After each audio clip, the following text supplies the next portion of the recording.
So hello CA Foundation students. A warm welcome to our channel. This side Atif Naushad, and in this video we are going to solve RTPs of May 26, means latest attempt. Most of the students ignore these part, but on the other hand, smart students start grabbing extra 10 to 15 marks from there. Okay, straight forward 10 से 15 marks तुम लोग grab कर सकते हो यहाँ पर, अगर तुम ढंग से स्टडी मॉड्यूल कर लेते हो एंड आरटीपीज को कर लेते हो। तो देखो, दो सिनेरियो समझो। अगर तो तुम्हारा 14 मई को टफ पेपर आया तो ये तुम्हारा सेफ गार्ड बनेगा, थ्योरी एंड ट्रू फॉल्स तुम्हारा सेफ गार्ड बनेगा, क्योंकि इसका क्वेश्चन स्ट्रेट फॉरवर्ड आता है। बस तुमको एक बार देखा हुआ होना चाहिए। ओके, एंड अगर पेपर इजी आ रहा है तो तुम जितना भी टारगेट कर रहे हो ना, उससे तुम 10 to 15 मार्क्स एक्स्ट्रा ग्रैब कर सकते हो। समझे? अगर 60 टारगेट कर रहे हो तो तुम 70 to 75 क्रॉस कर सकते हो। अगर 70 टारगेट कर रहे हो तो 80 इवन 90 को भी टच किया जा सकता है इसके हेल्प से। तो ये बहुत ही पावरफुल है। मोस्ट ऑफ द स्टूडेंट्स, या फिर कह लो 90% ऑफ द स्टूडेंट्स इसको इग्नोर कर देते हैं, क्योंकि भाई ये प्रैक्टिकल है, प्रैक्टिकल में तो भाई सम सॉल्व कर रहे हैं। बट नहीं, यहाँ पर तुम्हारा थ्योरी भी इंपॉर्टेंट हो जाता है। अगर पेपर टफ है या फिर इजी भी आया तो मार्क्स स्कोर करने में। तो बिना किसी देरी के स्टार्ट करते हैं। टाइम बहुत ही वैल्यूएबल है अभी के लिए तुम्हारा। होपफुली अभी तुम्हारा रिवीजन एकदम बढ़िया तरीके से चल रहा होगा एंड मेरे साथ आरटीपीज के क्वेश्चन करते चलो। ओके, अगर इस वीडियो में अच्छा रिस्पॉन्स आता है ना, तो जितने भी पास्ट ईयर, मतलब न्यू सिलेबस के स्कीम में, न्यू स्कीम में जितने भी पास्ट ईयर के आरटीपीज है उसका वीडियो मैं पब्लिक कर दूंगा। तो लाइक्स और कमेंट को भर देना एकदम। तो चलो स्टार्ट करते हैं। May 26 RTP. सो क्वेश्चन, पहला क्वेश्चन है insurance claim received on account of plant and machinery. मतलब प्लांट एंड मशीनरी पे उसने कभी इंश्योरेंस लिया था एंड कंप्लीटली डैमेज होने के कारण बाय फायर, मतलब आग लग जाने के कारण वो कंप्लीटली डैमेज हो गया था एंड वहां से इंश्योरेंस क्लेम का पैसा मिला है। तो इंश्योरेंस क्लेम का पैसा को वो बोल रहा है, क्या उसको कैपिटल रिसीट बोलेंगे? तो हाँ भाई हाँ, एकदम कैपिटल उसको रिसीट बोलेंगे। तो क्यों कैपिटल रिसीट बोलेंगे भाई? ये देखो, ट्रू लिख देने से तो तुमको पूरा 2 मार्क्स तो मिलेगा नहीं। ओके, तुमको 2 मार्क्स ट्रू लिख देने से नहीं मिलता है। अगर तुम लोग सोच रहे हो, सीए फाउंडेशन के बहुत सारे स्टूडेंट्स ये सोचते हैं भाई 2 मार्क्स का ट्रू फॉल्स है, तो भाई अगर हम लोग सिर्फ ट्रू एंड सिर्फ फॉल्स लिख देते हैं वो सही हो जाता, तो क्या 1 मार्क्स मेरे को मिलता है? तो भाई तुमको मिलता है 0, लड्डू मिलता है एकदम एकदम। हाँ भाई हाँ, 0 मिलता है तुमको ट्रू एंड फॉल्स तो बताने हैं, स्टेट करना है, उसके साथ रीजन को भी स्टेट करना पड़ता है। तो दोनों के मार्क्स कंबाइन करके तुमको मिलते हैं। ऐसा नहीं कि ट्रू एंड फॉल्स का 1 मार्क्स है एंड रीजन का 1 मार्क्स है। नहीं, तुमको ट्रू एंड फॉल्स में ट्रू एंड फॉल्स लिखना ही पड़ेगा एंड उसका रीजन भी अगर तुम सही लिखते हो तब जाकर तुमको मार्क्स मिलता है। और ये बहुत ही इजीली है। अगर तुम एक बार स्टडी मॉड्यूल में से सारा एमसीक्यू सॉल्व कर लेते हो ना, तो तुम्हारा मोर देन इनफ हो जाएगा। क्योंकि पिछले जितने भी आरटीपीज है मैंने एनालाइज किया हुआ है, जितने भी आरटीपीज है, जितने भी पास्ट ईयर क्वेश्चन है, वो सारे जितना एमसीक्यू आता है ना, एमसीक्यू एंड जो ट्रू फॉल्स चैप्टर के एंड में आता है, वो सारे तुम सॉल्व कर लो, तुम्हारा आरटीपी, एमटीपी, पीवाईक्यू सारा सॉल्व हो जाएगा। और इस वीडियो में उसका एग्जांपल भी देंगे तुमको। तो पहला क्वेश्चन ही एग्जांपल है। देखो, तो आईसीआई मॉड्यूल में इलस्ट्रेशन 7, आईसीआई मॉड्यूल का इलस्ट्रेशन 7 में क्वेश्चन नंबर पॉइंट नंबर 4 में तुमको ये वाला क्वेश्चन तुमको मिल जाएगा, और एमसीक्यू में भी ये वाला पॉइंट तुमको मिल जाएगा क्वेश्चन नंबर 5 में। तो ये क्वेश्चन के साथ साथ ये आईसीआई मॉड्यूल में कहां पर है वो भी कोट किया हुआ है। तो इस नोट्स का अगर तुमको जरूरत होगा तो पिन कमेंट्स में नोट्स है, फुल फ्री ऑफ कॉस्ट है, तुम वहां से जाके एक्सेस कर सकते हो। तो आओ अब क्वेश्चन में बढ़ते हैं। तो जो भी मेरे को रिसीट मिला है on against of insurance claim के रिसीप्ट जो मिला है मुझे, वो रिसीप्ट, सबसे पहले तो रिसीप्ट के बारे में समझो। तो रिसीप्ट मेरा दो तरीके का हो सकता है। रिसीप्ट मेरा दो तरीके का हो सकता है, या तो कैपिटल रिसीट हो सकता है या फिर रेवेन्यू रिसीट हो सकता है। तो कब कैपिटल रिसीट होगा और कब रेवेन्यू रिसीट होगा, थोड़ा इसको एक्सप्लेन कर लेते हैं। जब रिसीट मेरा ऑर्डिनरी कोर्स ऑफ बिजनेस में होगा, जिसका एग्जांपल अपना क्या आ जाता है, सेल ऑफ गुड्स। अगर हम अपना गुड्स का बिजनेस, कोई भी सामान का बिजनेस करते हैं हम लोग, तो उसको सेल करते हैं, वहां से जो रिसीट आता है, उससे पैसा आता है, तो उसको हम लोग ऑर्डिनरी कोर्स ऑफ बिजनेस बोलेंगे। अगर मेरा वो ऑर्डिनरी कोर्स ऑफ बिजनेस के अंदर आता है ना, तो उसको हम लोग revenue receipt. Ordinary course of business का मतलब तुम्हारा हो गया जो तुम रेगुलरली उस बिजनेस में इन्वॉल्व हो, वहां से तुमको जो रिसीट आता है, जैसे सेल ऑफ गुड्स से जो तुम्हारा इनकम होता है, या फिर सर्विस करते हो तो सर्विस से तुम्हारा इनकम हो जाएगा, या फिर इंटरेस्ट का इनकम हो जाएगा, वो तुम्हारा हो जाएगा ऑर्डिनरी कोर्स ऑफ बिजनेस के अंदर आ जाएगा। अगर तुमको इन सब चीजों में से आता है तो ये तुम्हारा रेवेन्यू रिसीट हो जाएगा। एंड जो not ordinary course of business, मतलब तुम्हारा बिजनेस करने के लिए, मतलब तुम्हारा बिजनेस करने के लिए वो इंपॉर्टेंट नहीं है, ऐसा कुछ रिसीट आता है जैसा कि सेल ऑफ एसेट। तुम जो एसेट खरीदते हो बिजनेस में, उसको तुम सेल करने के लिए खरीदते हो नहीं ना, वो तो तुम्हारा नॉर्मली 4 या 5 साल बाद तुम उसको सेल करते हो, तो वैसा जो रिसीट होता है उसको हम लोग बोलते हैं not ordinary course of business. मतलब ये नॉर्मल कोर्स ऑफ बिजनेस के दौरान नहीं हो रहा है, अगर सेल ऑफ एसेट करते हैं या फिर सेल ऑफ इन्वेस्टमेंट करते हैं, एक्सेट्रा एक्सेट्रा। तो भैया देखो, इंश्योरेंस क्लेम को समझो। तुम इंश्योरेंस करवाते हो रेगुलर इंश्योरेंस क्लेम लेने के लिए नहीं ना, तुम इंश्योरेंस करवाते हो अपना एसेट को सेफ रखने के लिए। बाई चांस अगर वो डैमेज हो जाता है तो वहां से मेरे को एसेट का बेनिफिट मिल जाएगा। तो भाई यहाँ पर दुकान में आग लग गया था, वहां मेरा plant and machinery totally damage हो गया, तो वहां से जो मेरे को इनकम हुआ, क्या वो मेरा रेगुलर कोर्स ऑफ बिजनेस में है? क्या वो नॉर्मल कोर्स ऑफ बिजनेस में है? नहीं ना, वो नॉर्मल कोर्स ऑफ बिजनेस में नहीं है, वो not ordinary course of business में है। Not not in normal course of business के अंडर आ जाता है। अगर वो नॉर्मल कोर्स ऑफ बिजनेस के अंदर नहीं है ना, तो उसको हम लोग क्या बोलते हैं, उसको वैसा रिसीट को हम लोग बोलते हैं कैपिटल रिसीट। उसको हम लोग बोलते हैं कैपिटल रिसीट। एकदम दिमाग में गया, एकदम भैया चला गया। ओके, अब सेकंड क्वेश्चन पे बढ़ते हैं। सेकंड क्वेश्चन में बढ़ते हैं, क्या है? Purchase of office furniture and fixture ₹2500 has been debited to general expense account. ये क्या किया ये? मतलब तुम समझो, ऑफिस एंड फर्नीचर तुमको अगर नींद से भी हम उठा के बोले, नींद से भी उठा के अगर हम तुमसे पूछे ऑफिस एंड फर्नीचर किस हेड के अंदर आता है, मतलब ये क्या है, तो तुम एकदम ब्लाइंडली आंसर करोगे भैया ये फिक्स एसेट है, ये मेरा बैलेंस शीट में फिक्स एसेट में दिखता है। बट जो भी ये बनाया वो क्या किया, ऑफिस फर्नीचर एंड फिक्सचर को क्या किया, जनरल एक्सपेंस ट्रीट के लिए। भैया ये इतना बड़ा गलती कैसे कर सकते हो? मतलब बुद्धि भ्रष्ट वाला काम, बुद्धि भ्रष्ट वाला काम, जो तुम काम सोते हुए भी नहीं सोच सकते हो, जो तुम काम सोते हुए भी नहीं कर सकते हो, वो वाला काम अगर यहाँ पर क्वेश्चन में आ जाए तो वो बुद्धि भ्रष्ट वाला काम है। तो जो बुद्धि भ्रष्ट वाला काम होगा ना, वैसा बुद्धि भ्रष्ट वाला एरर को हम लोग कौन सा एरर नाम देंगे? Error of principle. मतलब रूल्स एंड रेगुलेशन, प्रिंसिपल के खिलाफ अगर कोई चला जाता है, मतलब एसेट को तुम एक्सपेंस ट्रीट कर लेते हो, भाई ये कहाँ का नियम है भाई, ये तो कहीं का नियम नहीं है। तो ऐसे एरर को हम लोग बोलते हैं एरर ऑफ प्रिंसिपल। ओके, समझ में आया? तो वो बोल रहा है it is an error of omission. तो ओमिशन है क्या? नहीं, ये एरर तो मेरा, ये पहला लाइन ही पढ़ते मेरे को समझ में आ गया था, ये एरर ऑफ प्रिंसिपल है। वो गलत पूछ दिया भाई कि एरर ऑफ ओमिशन है क्या? ओमिशन का मतलब होता था बुक्स में है ही नहीं, has not been recorded it in the books में है ही नहीं। ओमिशन का मतलब तो दूसरा होता है। तो भाई तुमको फॉल्स लिखना है, एंड यहां पर तुमको asset is treated as an expense, this is an error of principle, not error of omission. Okay, तो यहां पर देखो, ये भी तुम्हारा स्टडी मॉड्यूल में ट्रू फॉल्स का पॉइंट नंबर 4 में आता है। तो तुम देख रहे हो ना आरटीपी में कहां से क्वेश्चन आ रहे हैं, तुम्हारा स्टडी मॉड्यूल से आ रहा है। तो अगर तुम स्टडी मॉड्यूल को कायदे से कर लेते हो ना, तो तुम बहुत ही अच्छा मार्क्स ट्रू फॉल्स में एंड थ्योरी में स्कोर कर पाओगे। ओके, तो चलो थर्ड नंबर क्वेश्चन पे बढ़ते हैं।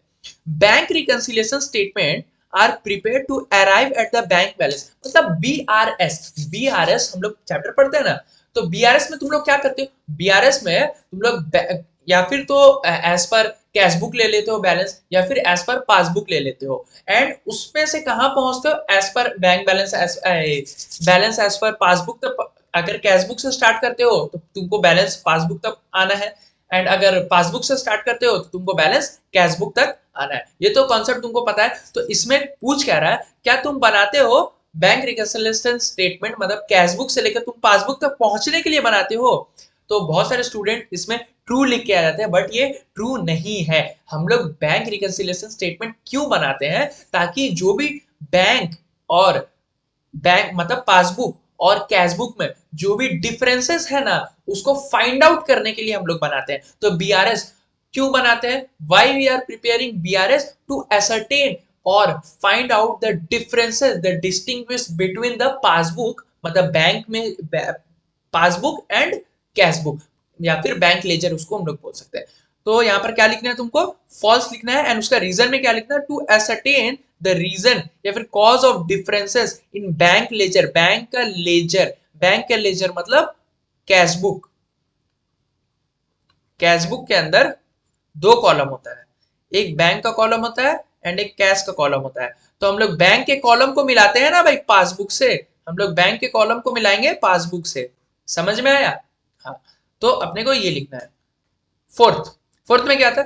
The provision for bad debt is debited to sundry debtor account. मतलब जो भी तुम्हारा प्रोविजन फॉर बैड डेट है, provision for bad debt is debited to sundry debtor account. Sundry debtor में क्या उसको डेबिट करते हैं?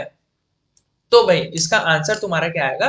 देखो कुछ स्टूडेंट्स यहां पर सोचेंगे ये वाला एंट्रीज, कुछ स्टूडेंट्स को यहां पर लगेगा ये वाला provision for bad debt account debit to debtors, और उनको लगेगा हाँ भाई ये तो सही है, ये तो ट्रू है भाई, डेटर पीबीडी बनाते हैं उससे मेरा डेटर तो घट ही जाता है ना, तो ये वाला एंट्री तो मेरा सही होने वाला है। तो हम लोग क्या लिख देते हैं यहाँ पर? ट्रू लिख देते हैं। तो भाई यहाँ पर ऐसा नहीं है, तुम यहाँ पर ऐसा नहीं कर सकते हो। कोई भी प्रोविजन, तुम प्रोविजन बनाओगे कहां से? पहले तो क्रोनोलॉजी समझो, तुम प्रोविजन बनाओगे कहां से? हाँ भाई, हाँ, तुम प्रोविजन बनाओगे कहां से? तो कोई भी प्रोविजन तुम्हारा प्रॉफिट से बनता है। तुम जो भी प्रोविजन बनाना चाहते हो ना वो कहां से बनाओगे? तुम प्रॉफिट से बनाओगे। तो सबसे पहले तो तुमको प्रॉफिट से तुम निकालोगे ना प्रोविजन, तो क्या लोगे तुम? PL account debit. अगर तुम वहां प्रॉफिट से प्रोविजन निकाल रहे हो तो प्रॉफिट तुम्हारा घट जाएगा, और प्रॉफिट तुम्हारा घटेगा तो क्या हो जाएगा? डेबिट हो जाएगा। एंड प्रोविजन तुम्हारा क्या हो जाएगा?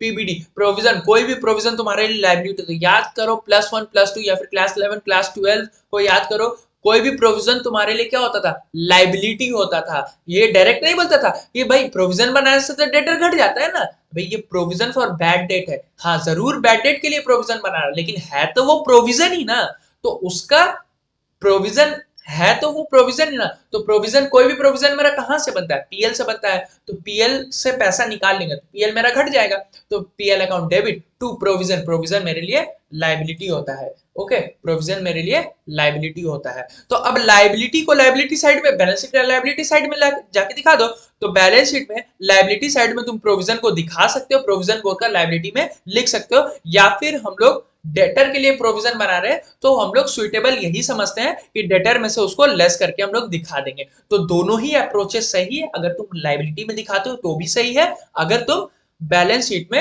एसेट साइड का डेटर से उसको लेस भी कर देते हो तो भी सही है। दोनों में तुम्हारा बैलेंस शीट टैली होने वाला है। समझ में आया? एकदम समझ में आया। तो आंसर तुमको क्या लिखना है? फॉल्स लिखना है। एंड उसके बाद PBD is debited to PL account लिखना बस, और तुम्हारा 2 मार्क जेब में। इतना इजी आता है भाई क्वेश्चन। हाँ भाई इतना इजी आता है क्वेश्चन तुम्हारा। ओके, अब आ जाओ। Periodic inventory system is a method of ascertaining inventory by taking an actual physical count. देखो ये भी क्वेश्चन तुम्हारा स्टडी मॉड्यूल में दिया है। स्टडी मॉड्यूल का ट्रू फॉल्स अगर तुम पॉइंट नंबर 12 खोलोगे ना तो वहां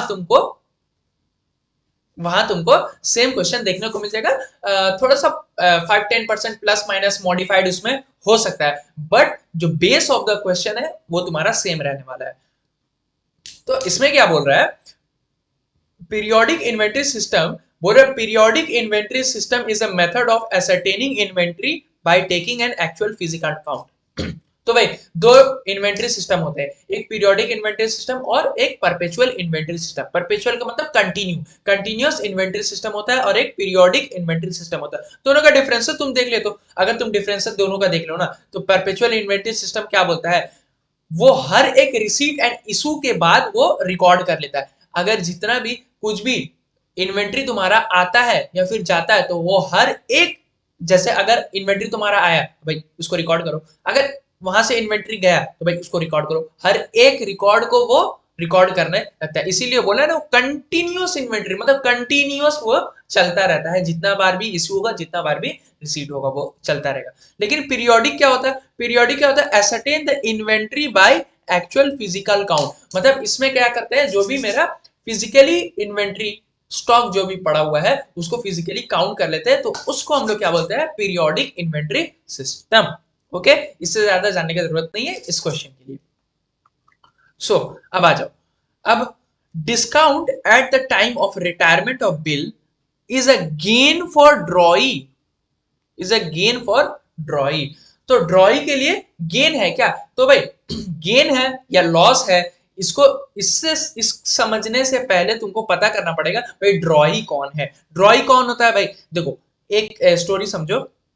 सेलर ने बायर को सेल किया। सेलर क्या देता है? गुड्स दिया बायर को, बायर यहाँ पर कैश देगा, लेकिन बायर कैश नहीं दे पाता है। तो सेलर एक रास्ता निकालता है, चल भाई तेरे पास बायर, तेरे पास कैश नहीं है ना, तू क्या कर, मैं बना देता हूं बीआर, मतलब बिल्स रिसीवेबल, बिल्स रिसीवेबल की फ्यूचर डेट में तू मेरे को पैसा देगा, मेरे को रिसीवेबल होगा।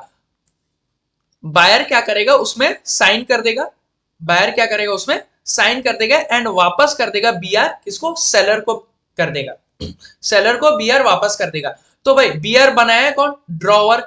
और तब ड्रॉई कौन हो गया? उसका सामने वाला पार्टी, मतलब बायर ड्रॉई हो गया। तो यहां पर क्या बोल रहा है? At the time of retirement of bill, इसका मतलब जब बिल का पेमेंट होगा, जब बिल का पेमेंट होगा उस टाइम क्या किया है? डिस्काउंट दे दिया है। उस टाइम क्या किया है? डिस्काउंट दे दिया है। मतलब जब बायर पेमेंट कर रहा था ना, जब बायर पेमेंट करेगा सेलर को, जब बायर सेलर को नहीं, मतलब बीआर का पेमेंट करेगा जब, तो वो क्या करेगा? उस टाइम पे डिस्काउंट मिल गया।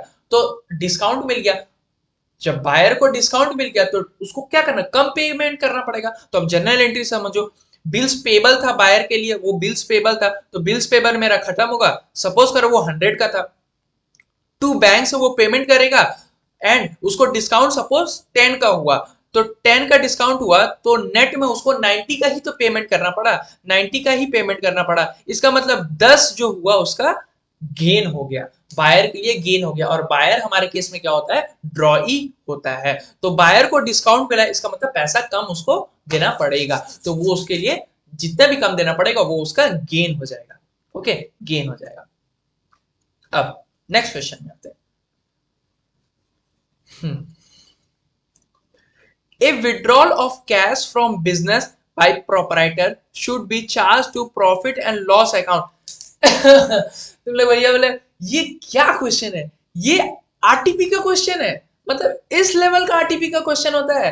भाई तुम देख रहे हो ना, इसमें ट्रू एंड फॉल्स में स्कोर करना कितना इजी है। अगर तुम ढंग से एक बार भी इसको पढ़ लेते हो, या फिर एक बार ही मेरा वीडियो तुम देख लोगे ना, अगर एग्जाम में क्वेश्चन आया ना, तुमको फटाक से क्लिक हो जाएगा, हाँ भाई ये वाला पॉइंट तो कहीं ना कहीं सुना हुआ है। और अगर तुमको ये क्लिक हो गया ना, तो I am guarantee you to score कर लोगे, एकदम बहुत ही बढ़िया तरीके से स्कोर कर लोगे। तो चलो टाइम वेस्ट नहीं करते, आगे बढ़ते हैं। Next question, the firm will receive surrender value of joint life policy on death of the partner. देखो अब सरेंडर वैल्यू क्या होता है और सम एश्योर्ड क्या होता है? ओके, तो दो चीज होता है, ये दो चीज में most of the students confuse रहते हैं, बट आज ये कंफ्यूजन दूर कर देंगे। एकदम लेम लैंग्वेज में लिखा हुआ है सम एश्योर्ड। देखो सम एश्योर्ड का मतलब कोई भी तुम पॉलिसी, या फिर लाइफ इंश्योरेंस पॉलिसी लेने जाओ, या फिर कोई भी जॉइंट लाइफ पॉलिसी लेने, या फिर जनरल इंश्योरेंस का पॉलिसी लेने जाओ, तो वहां पर तुमको दो वर्ड हमेशा यूज में दिखाई देगा, क्या? Sum assured and surrender value, sum assured and surrender value. बहुत सारे स्टूडेंट ऐसे ही परेशान थे, क्या है इसका मीनिंग ही नहीं समझते। थोड़ा सा 2 मिनट बैठ के इसको ध्यान से समझोगे ना, तो इसका मीनिंग तुमको आराम से समझ में आ जाएगा। देखो सबसे पहले सरेंडर वैल्यू का मतलब सरेंडर, सरेंडर ऐसा सरेंडर, मैं सरेंडर हूं, ठीक है। सरेंडर का मतलब क्या होता है? Withdrawal before maturity. मतलब तुमने पॉलिसी लिया था बट पॉलिसी मैच्योर, मतलब जितना साल का पॉलिसी लिया था उसका मैच्योर होने से पहले, अगर 20 ईयर का पॉलिसी लिया था, सपोज करो 10th ईयर में आके तुम उसको निकालना चाहते हो, भाई अब मेरे को कंटिन्यू करना है, मेरे जितना भी बनता है तुम मेरे को दे दो, तो सरेंडर हो गया ना 10th में आके, नहीं मेरे को जितना बनता है वो मेरे को दे दे, वापस कर दे। ओके, समझ में आया? तो उसको बोलते हैं हम लोग सरेंडर वैल्यू। वहीं सम एश्योर्ड किसको बोलते हैं? वहीं सम एश्योर्ड किसको बोलेंगे? सम एश्योर्ड बोलेंगे हम लोग जो भी मैच्योरिटी पे या फिर डेथ ऑफ द पार्टनर पे, अगर जॉइंट लाइफ पॉलिसी लिए तो अगर किसी का डेथ पे लिए होंगे, तो अगर किसी का डेथ हो जाता है तो वो मैच्योरिटी हो गया, वो मैच्योर हो गया। तो जब डेथ हो गया या फिर मैच्योरिटी डेट आ गया तो उसमें अगर जो हम लोग को अमाउंट मिलता है उसको सम एश्योर्ड बोलते हैं। तो यहाँ पर अगर पार्टनर का डेथ बोल रहा है, जो पार्टनर का डेथ हो गया इसका मतलब मैच्योर हो गया। मैच्योर हो गया है तो वादा किया हुआ जो भी वैल्यू होगा ना वो तुमको मिल जाएगा। तो यहाँ पर सरेंडर वैल्यू तुमको नहीं मिलता है, यहाँ पर सम एश्योर्ड तुमको मिलेगा। तो तुमको यहाँ पर लिखना पड़ेगा the firm will receive sum assured of some assured value of joint life policy on the death of partner। okay, चलो अब नेक्स्ट बढ़ते हैं। Fees received for life membership are a revenue received as it is recurring in nature. तो क्या बोला, जो भी मेरे को ये वाला हम लोग एनपीओ वाले चैप्टर में पढ़ते हैं, life member fees and subscription का डिफरेंस समझो। इसको सब्सक्रिप्शन की तरह मत मान लेना। लाइफ मेंबर का मतलब क्या होता है? तुम लाइफ मेंबर का मतलब अगर मीनिंग उसका वर्डिंग से समझो, विल नॉट पे अगेन लाइफ लॉन्ग, मतलब एक बार दे दिया अब लाइफ लॉन्ग चलेगा। Life membership fees is different with उसको क्या बोलते हैं, सब्सक्रिप्शन। तो सब्सक्रिप्शन देखो हर ईयर पे करना पड़ता है, वो तुम्हारा रिकरिंग इन नेचर हो सकता है। बट लाइफ मेंबर फीस क्या होता है, लाइफ लॉन्ग होता है, एक बार दे दिया अब दोबारा देने का जरूरत नहीं है। तो भाई जो लंबा चलता है उसको कैपिटल नेचर में आता है। ओके, अब आ जाओ, अब ये आ जाओ, ये क्वेश्चन मजेदार क्वेश्चन है, ये क्वेश्चन बहुत ही मजेदार है। इसमें तुम्हारा कंपनीज एक्ट भी तुम्हारा आ जाता है, जो अपने तुम्हारा शेयर डिबेंचर वाले चैप्टर में redemption of share, preference share and debenture वाला है ना, उसका भी थोड़ा सा पार्ट है। In the balance sheet of x limited preliminary expenses दिख रहा है उसको 5 लाख का, and security premium account 35 lakh का है। ये भी देखो आईसीआई मॉड्यूल का ट्रू फॉल्स का क्वेश्चन नंबर 1 है, क्वेश्चन नंबर 1 है। तो देखो इसमें मेरे को बोल रहा है ना, क्या इसमें मेरे को बोल रहा है, मेरा बैलेंस शीट में सिक्योरिटी प्रीमियम मेरे को दिख रहा है 35 लाख, एंड वहीं पर मेरा प्रीलिमिनरी एक्सपेंसेस दिख रहा है 5 लाख का, 5 लाख का।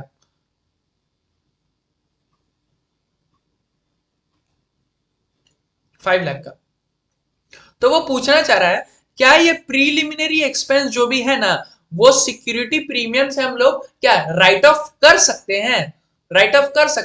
तो भाई इसके लिए ना section 52 of the companies act 2013 बोलता है कि आप सिक्योरिटी प्रीमियम को सिर्फ 5 जगह के पे यूज कर सकते हो। सिक्योरिटी प्रीमियम को सिर्फ 5 जगह पे यूज कर सकते हो। वो 5 जगह क्या है? BBC pop. वो क्या है? 5 जगह बीबीसी पॉप। हाँ, सिक्योरिटी प्रीमियम को सेक्शन 52 बोलता है आप बीबीसी पॉप में यूज कर सकते हो। बीबीसी पॉप का मतलब क्या होता है भैया बीबीसी पॉप का मतलब क्या होता है? बीबीसी पॉप का मतलब होता है, देखो सबसे पहला बीबीसी पॉप, ओ का मतलब कुछ भी नहीं होता, वो बस इसी तरह बनाया हुआ है बीबीसी पॉप, तुमको याद करने के लिए। बीबीसी पॉप सिक्योरिटी प्रीमियम को आप बीबीसी पॉप के जरिए यूज कर सकते हो। तो फर्स्ट बी का मतलब होता है buyback, bonus, right of commission, right off preliminary expenses on redemption of debenture या फिर प्रेफरेंस है, या right off preliminary expenses, right off preliminary expense. अब मेरे साथ बोलो, सिक्योरिटी प्रीमियम को 5 जगह राइट ऑफ करने के लिए यूज कर सकते हैं। उसमें क्या क्या आता है? बीबीसी पॉप आता है, पहला बी बोनस शेयर, दूसरा बी बाईबैक, तीसरा बीबीसी, सी से मतलब कमीशन, तो राइटिंग ऑफ कमीशन कर सकते हैं। और उसके बाद pop, writing of preliminary expense करते हैं। उसके बाद क्या कर सकते हैं? राइटिंग ऑफ रिडेम्पशन और premium on redemption of preference share या फिर डिबेंचर, प्रेफरेंस शेयर या फिर डिबेंचर। तो ये आ जाता है तुम्हारा। ओके, तो we can say out of 35 lakh of security premium use 5 lakh to write off preliminary expense, मतलब हम लोग प्रीलिमिनरी एक्सपेंस को राइट ऑफ करने के लिए सिक्योरिटी प्रीमियम का रिजर्व को यूज कर सकते हैं। तो यहां पर हम लोग आरटीपी May 26 का ट्रू फॉल्स खत्म करते हैं। एंड अगर यहां तक वीडियो देखा है तो लाइक एंड सब्सक्राइब का बटन प्रेस कर देना है। एंड अगर तुमको जब से न्यू सिलेबस स्टार्ट हुआ है वहां से अगर आरटीपी का सॉल्यूशन चाहिए, और उसका वीडियो चाहिए तो भाई कमेंट कर देना। नेक्स्ट जितना भी वीडियो आ जाएगा वो सारा आरटीपीस के रिलेटेड तुम्हारा आ जाएगा, ठीक है। तो and best of luck for the 14th में अकाउंट्स का पेपर अपना सीए फाउंडेशन का वहां से स्टार्ट होने वाला है। And good luck CA foundation student, अच्छे से रिवाइज करते रहो, अच्छे से प्रिपेयर करते रहो, एंड कुछ भी दिक्कत आए बस यहाँ पर इस चैनल पर अप्रोच करो, कमेंट करो, तुम्हारे पर वीडियो बना देंगे। Okay, so let's bye, bye bye, love you.